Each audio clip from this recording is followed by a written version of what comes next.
Hello everyone. So now we will continue with our topic, that is the development of the gastrointestinal system. So in this session we will be reading about the development of the midgut. So our specific learning objectives are: you should be able to enumerate the different derivatives of midgut and its blood supply. And you should be able to describe the rotation of the gut and its defects. And you should be able to describe the anterior abdominal wall anomalies. And you should be able to explain the embryological basis of Meckel's diverticulum and the vitellointestinal cyst and fistula. So firstly, the derivatives of the midgut, they are supplied by the superior mesenteric artery, and the derivatives include the lower part of the duodenum, jejunum, ileum, cecum, appendix, ascending colon, and the proximal two-third of the transverse colon. So all these are the derivatives of the midgut. So how they are formed? So the midgut, this one is the midgut, that is after the opening of the cystic duct in the duodenum. So the part after the opening of the cystic duct, it is the distal duodenum. So distal duodenum, jejunum, ileum, cecum, appendix, ascending colon, and the proximal two-third of the transverse colon. So they are derived from this midgut loop. So the midgut forms a U-shaped loop, which is known as a midgut loop, and it herniates through the primitive umbilical ring. So this one is the umbilical ring over here, and this will herniate into the extra embryonic coelom. So first stage will be the stage of physiological umbilical herniation, which begins at the 6th week of intrauterine life. Now this blood supply of the superior mesenteric artery, it divides this midgut loop into the two segments, the proximal segment and a distal segment, or you can say a pre-arterial segment and a post-arterial segment, or you can say a cranial segment and a caudal segment. Then the cranial limb, it forms the jejunum and the upper part of the ileum along with the distal part of the duodenum, and this caudal limb, this will form a dilation or a diverticulum, which is known as cecal diverticulum, from which the cecum and appendix it will develop, and the rest of the caudal limb, which will form the lower part of the ileum, the ascending colon, and the proximal two-third of the transverse colon. So this midgut loop, it will rotate uh, around 270 degrees anti-clockwise or counterclockwise around the superior mesenteric artery as it returns into the abdominal cavity, thus reducing the physiological herniation. So all these are the stages, different events which are occurring in the development of the midgut. So we'll take one by one all the events in detail. So firstly, the events, to summarize, they are the: firstly is the physiological herniation, which starts at 6th week of intrauterine life and stays till 10th week of intrauterine life. So in the first stage, there is 90-degree anti-clockwise rotation. Then there is a return of the midgut back into the abdominal cavity, that is the retraction of the loop, which consists of further 180-degree counterclockwise rotation. And last is the fixation of the intestine. So first is the stage of physiological herniation. So as the midgut loop, it starts elongating along this superior mesenteric artery as its axis. It forms a ventral U-shaped loop of the gut, which is known as midgut loop. Why? Because the abdominal cavity is not big enough to accommodate this elongated loop, and also there is developing liver and the kidney. So it will project into the remain of the extra embryonic coelom in the proximal part of the umbilical cord. So at this stage, the intra-embryonic coelom, it communicates with the intra-embryonic coelom.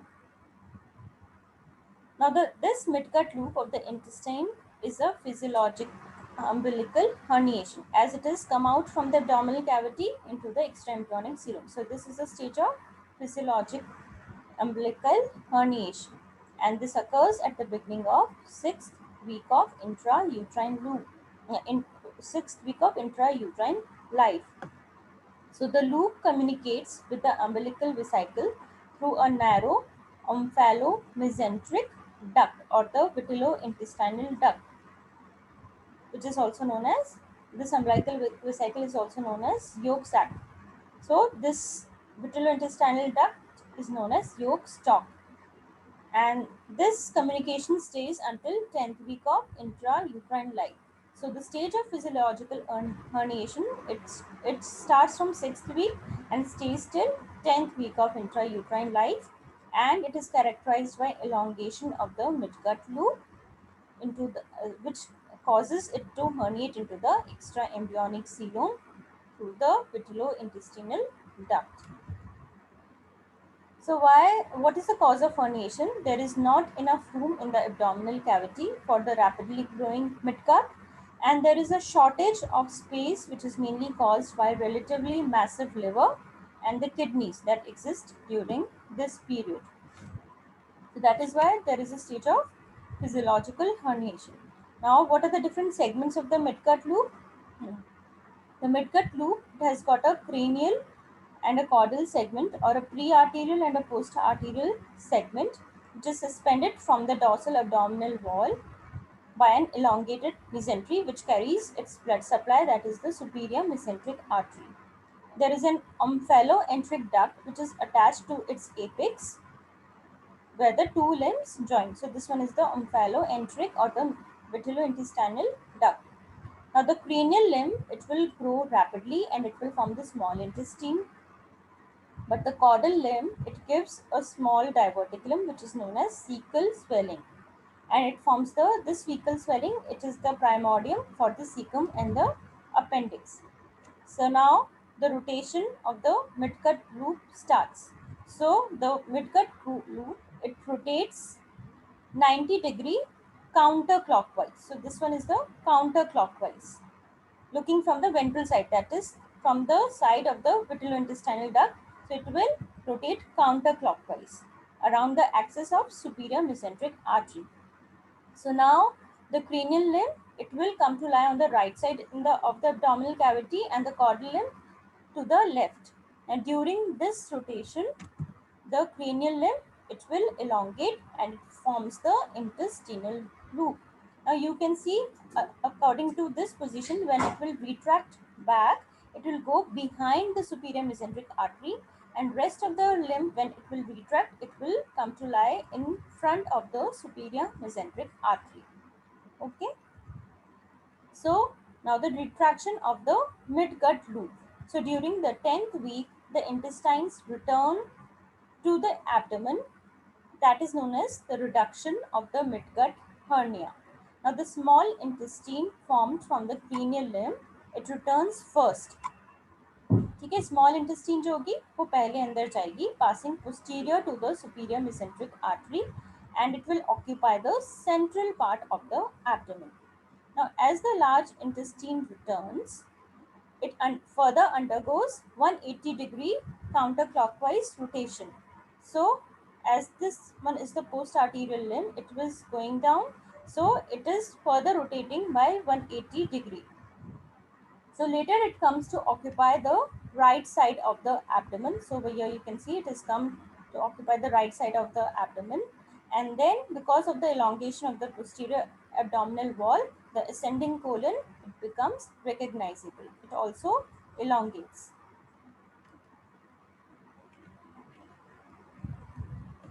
So what causes retraction? The enlargement of the abdominal cavity and the relative decrease in the size of the liver and kidney are the important factors. So now this can be better understand by this small video. So over here you can see this is the cranial and this one is the cranial limb, this one is the caudal limb. The physiological, this is the stage of physiological herniation which occurs around the 6th week of intrauterine life, and there is a 90-degree counterclockwise rotation as you see from the ventral side. So the cranial limb is elongated, it is forming the small intestinal loops, and this one is the caudal limb. Now since now earlier this was the direction, this was the cranial limb, this was the caudal limb. After 90-degree counterclockwise rotation, it has come to lie in the right side, the cranial limb, and the caudal limb on the left side of the abdomen. Now further, there is additional 180-degree rotation. So this is the first 90-degree. When it is the loop, it will start retracting inside the abdominal cavity. So that is 90-degree counterclockwise rotation. So this loop has gone behind the superior mesenteric artery, and this one is the caudal limb which is come to lie in front of the superior mesenteric artery. So this is further 90-degree counterclockwise. So in total 270-degree counterclockwise rotation. Now there is elongation of this segment along with the posterior abdominal wall. Now there is a formation of ascending colon, the transverse colon, and the this one is the descending colon derived from the hindgut. Now after that is the fixation of the intestine. So what happens now, how the mesenteries will be formed. So since they are retracting, they are pressed against the posterior abdominal wall. So mesenteries of all the organs, they dissolve the posterior side, so that the ascending colon and the descending colon, they become secondarily retroperitoneal organs, while the distal part, the jejunum and the ileum, the small intestine, they will retain their mesenteries. So this one is the lateral view, you can see. So as they are pressed against the posterior abdominal wall, the two layers of the mesentery, they also fuse. So the transverse colon, it is hanged by the mesocolon. So back to our stages.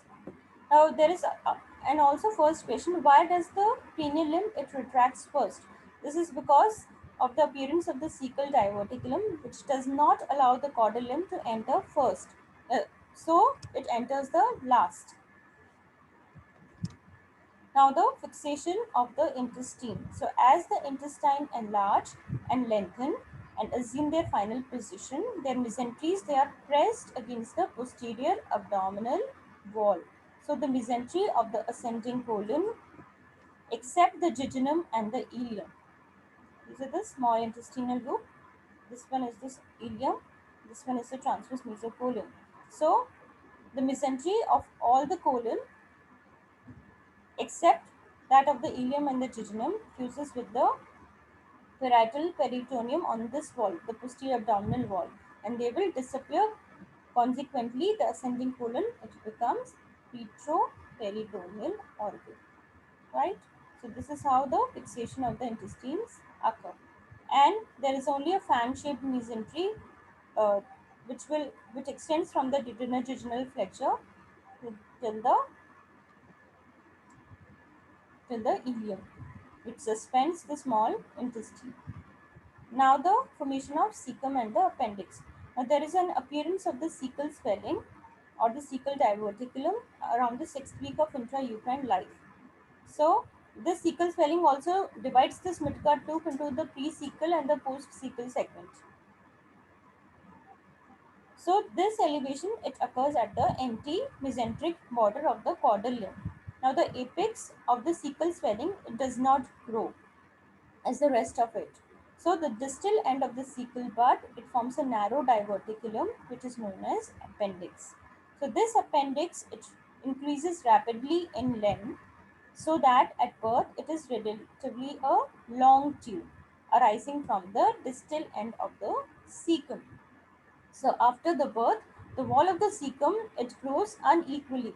The right side grows more than the left side. So as a result, the appendix, it comes to lie on the medial side and near the ileocecal junction also. So as the ascending colon, it elongates, the appendix may pass posterior to the cecum. So that explains its retrocecal position of the appendix or behind the colon. So that is the retrocolic appendix. Now the different clinical considerations. So first are the gut rotation defects.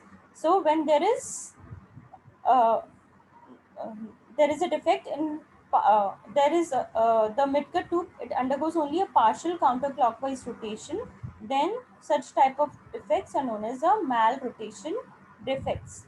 So because of this malrotation, what happens, the cecum and the appendix, they come to lie in the subpyloric or subhepatic location, and this small intestine, it is suspended by a small vascular pedicle. So it may lead to volvulus, that is twisting of small intestine around a vascular pedicle. So which may cause necrosis due to compromised blood supply. So when there is a defect or there is only a partial counterclockwise rotation instead of a normal 270-degree counterclockwise rotation, then the defect is known as malrotation. Then there is no non-rotation, the primary intestinal loop, when it fails to undergo the normal 180-degree counterclockwise. यानी पहला 90 degree तो हो गया, लेकिन last when there is retraction, the 180-degree counterclockwise rotation is not there. So the original cranial limb of the primary intestinal loop, it ends up on the right side of the body, and the original caudal loop, it will go into the left side of the body. So this condition is give rise to left sided colon. Then there is a reverse rotation. So instead of counterclockwise, there is a 90-degree clockwise rotation. तो उसके बाद सारे rotation उल्टे होंगे. So in this abnormality, the transverse colon, it passes behind the duodenum. So it will lie behind the superior mesenteric artery, and the duodenum, it will come to lie in front of the superior mesenteric artery. Then there is congenital omphalocele. So there is a persistence of the herniation of abdominal contents into the proximal part of the umbilical cord. So in such case, the abdominal cavity will be very small, and the omphalocele, it results from impaired growth of the four components of the abdominal wall. So because of the formation of the abdominal compartment occurs during gastrulation, so there is a critical failure of growth at this time, which is often associated with other anomalies as well, that is the cardiac and the urogenital system as well.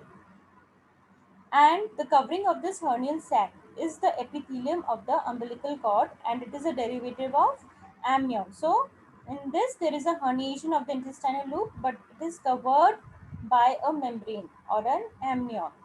Okay.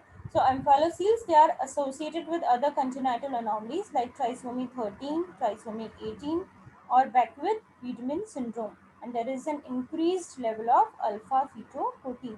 There is a small abdominal cavity, and there is a persistence of herniation of abdominal contents into the umbilical cord, but it is covered by a membrane over here. So that is a congenital omphalocele.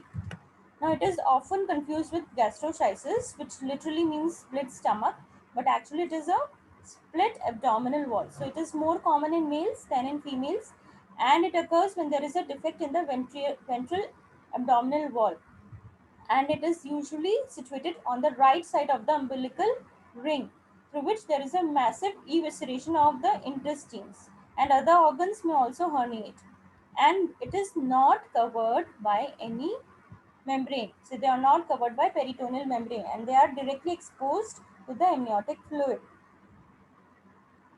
And so they are thickened, and they are covered by various adhesions. So this is a more fatal condition as compared to the omphalocele. Then is the vitellointestinal fistula and the cyst. So an ileal diverticulum, it may be connected to the umbilicus by a fibrous cord, which may predispose to intestinal obstruction, as the intestine can wrap around this cord, or if it is patent, it may lead to omphaloenteric fistula. So the first one is the fistula. So this outpouching of the ileum is one of the most common anomaly, that is the Meckel's diverticulum. So it follows a rule of two, that it occurs in 2% of the population of the people, and it is more prevalent in males than in females. Then it is typically around, it is 2 inches long, and it is found on the antemesenteric border, which is around 2 feet from the ileocecal junction. So this ileal diverticulum, it is remnant of the proximal part of the vitellointestinal duct, or you can say remnant of the yolk stalk, or omphaloenteric duct. So Meckel's diverticulum follows the rule of two. Then there may be duplication of the intestine when there is failure, abnormal recanalization of the intestine. So it most commonly it occurs near the ileocecal junction. So the duplication is found on the mesenteric border. So whenever there is a, firstly there is epithelial proliferation, it will convert it into a solid cord. Then there is recanalization by forming of the clefts. When there is abnormal recanalization, the lumen, there will be duplication which is of the intestine. There will be two lumens. So the lumen generally communicates with the normal bowel, and it shares the same blood supply as the normal bowel, and it is lined by a normal intestinal epithelium. But it is clinically associated with an abdominal mass, bouts of abdominal pain, vomiting, chronic rectal bleeding, intussusception, and perforation. Now, what is intussusception? It occurs when the segment of bowel it invaginates into the adjacent bowel segment, leading to obstruction or ischemia. So this one is most common cause of obstruction in children younger than 2 years of age. And it is also associated with intermittent abdominal pain, that is off and on abdominal pain, vomiting, bloody stools, diarrhea, and increased sleep or somnolence. That completes the development of the midgut. Now we'll start with the development of the